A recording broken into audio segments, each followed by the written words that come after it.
North Korea's military on Thursday described overt threats from U.S. President Donald Trump as a load of nonsense, marking another uptick in strong rhetoric, increasing tensions between Washington and Pyongyang.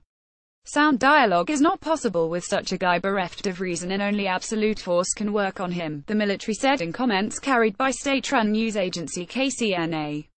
Read more. Can North Korea's elites oust Kim Jong-un? The report added that actions the North Korean military is about to take will be effective in restraining Washington's frantic moves.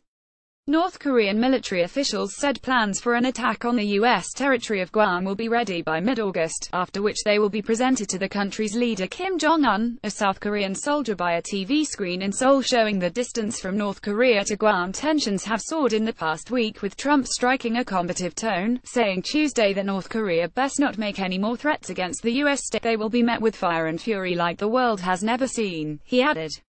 On Thursday, a deputy assistant to Trump, Sebastian Gorka, told BBC Radio Donald Trump has been unequivocal he will use any appropriate measures to protect the United States and her citizens. We do not telegraph our future scenarios and how we are going to react, Gorka said. If you show players around a table your poker hand, you will lose that game. It is not a good idea in cards. It is a very bad idea in geopolitics. EU adds to sanctions list amidst the fiery back-and-forth between Washington and Pyongyang. The European Union said on Thursday that it expanded its North Korean sanctions list. The additions to the blacklist are part of a new United Nations resolution following North Korea's latest intercontinental ballistic missile ICBM tests. This resolution was adopted on 5 August 2017 in response to the Democratic People's Republic of Korea DPRK's ongoing nuclear weapon and ballistic missile development activities, in violation and flagrant disregard of previous UN Security Council resolutions, a statement released by the 28-nation bloc noted. 9 individuals and 4 entities, including the state-owned foreign trade bank FTB, were added to the North Korea list. The EU sanctions list now includes 103 individuals and 57 entities.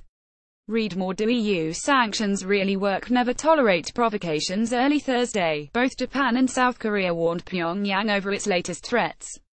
South Korea's military said Pyongyang would face a stern and strong response from Washington and Seoul if it goes ahead with plans to fire rockets near Guam. The US and South Korea are prepared to immediately and sternly punish provocations from North Korea, said Roh Ji-chun, spokesman for South Korea's Joint Chiefs of Staff. Tokyo added that Japan can never tolerate such provocations from North Korea. Japan's defense ministry noted that technically the country could intercept a Guam-bound missile if it appeared to be an existential threat.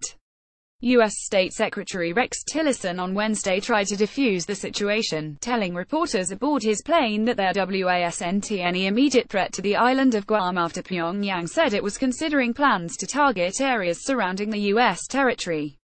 Americans should sleep well at night, he said in an attempt to calm fears of a possible military conflict between the US and North Korea. Nothing that I have seen and nothing that I know of would indicate that the situation has dramatically changed in the last 24 hours. War of words. However, soon after Tillerson's remarks, Trump appeared to up the stakes again by praising US nuclear armaments, saying they had become stronger and more powerful than ever before since the start of his presidency. The escalation in rhetoric follows the release of a Japanese defense paper and reports by multiple U.S. media outlets that North Korea has successfully produced a miniaturized nuclear warhead that can fit inside its missiles. U.S. Defense Secretary Jim Mattis urged North Korea to stop considering any actions that would lead to the end of its regime and the destruction of its people. Pyongyang would lose any arms race or conflict it initiates, he said in a statement. Beijing situation sensitive. Several world powers, including Germany, have urged both sides to show restraint. China has described the situation as highly complicated and sensitive. We hope all relevant parties speak cautiously and move prudently, stop provoking each other, avoid further escalating the situation and strive to return to the correct track of dialogue and negotiations as soon as possible, the Chinese Foreign Ministry said. Read more. What is China's role in the North Korean crisis? Meanwhile, North Korea on Wednesday said it had released Aung San Suu Lim, a South Korean-born Canadian citizen, on humanitarian grounds. The 61-year-old Lim, who had worked as a Presbyterian pastor in Canada, was arrested in North Korea in early 2015 and handed a life sentence of hard labor. Pyongyang claims the pastor was attempting to overthrow the regime, which Canadian authorities vehemently deny. RST LSCMKAFP, AP, DPA, Reuters.